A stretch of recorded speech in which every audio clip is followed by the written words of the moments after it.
visiting the UN office here and looking at different initiatives that has been cooperation between Jamaican authorities and partners and the UN and Norway as well. So it's been very nice, of course, to be here in the Victoria to see this water project and to have an opportunity to store water also for either a rainy day or a day that is very dry or a period that is dry. So that is, of course, very important that we have that water security. So that cooperation between the UN and the authorities here in Victoria and in Jamaica is, of course, a success story, and we hope that this is something that can be replicated also other places, because of course that is vital that the water source is available.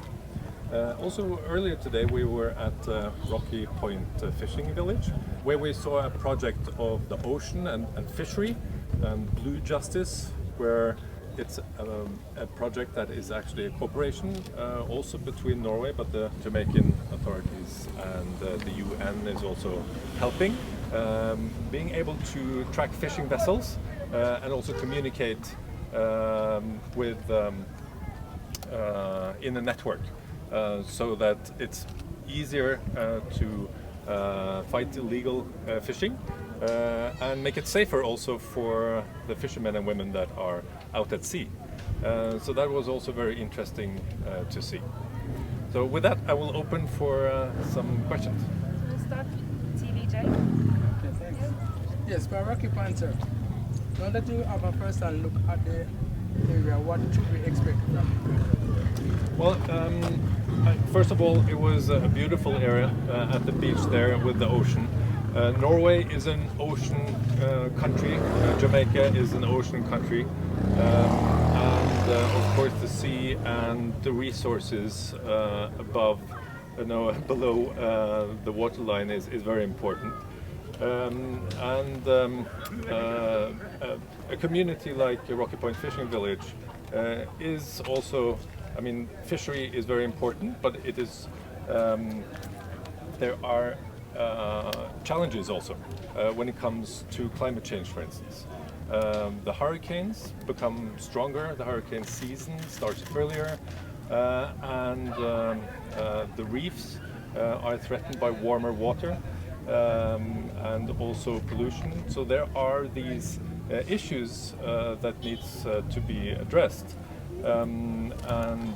One way of doing it is, of course, taking care as much as we can of the resources that are there, and this project is part of that initiative and that way of doing it. JIS? JIS. Are there likely to be additional support coming to these projects from your visit? Well, when it comes to Norway, we channel most of our resources through the UN system. So the work that is done here, where the government of Jamaica is partnering with the UN, that is part of that. There are some other, maybe the Deputy Minister would like to say a few words about that. So. Absolutely. Thank you, Royal Highness, and thank you for that question. Norway and Jamaica have had a strong partnership for a very long time, both of us being ocean countries. That partnership continues. I've been very impressed with the work that we've seen, what's happening here in Jamaica, but also the role that Jamaica can play in the region as a convener of other countries and other island states who are particularly vulnerable to climate change, to more extreme weather. As Norway, we work very closely with the UN. We work with research institutions and others to work with Jamaica, with the regional authorities to better predict weather, better adapt to climate change, like what we've seen today. And that relationship is evolving. So to answer your question, I think the immediate reaction is there's no immediate plans.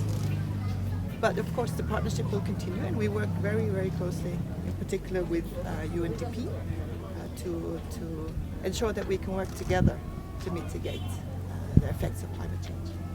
Thank you. Jamaica survey?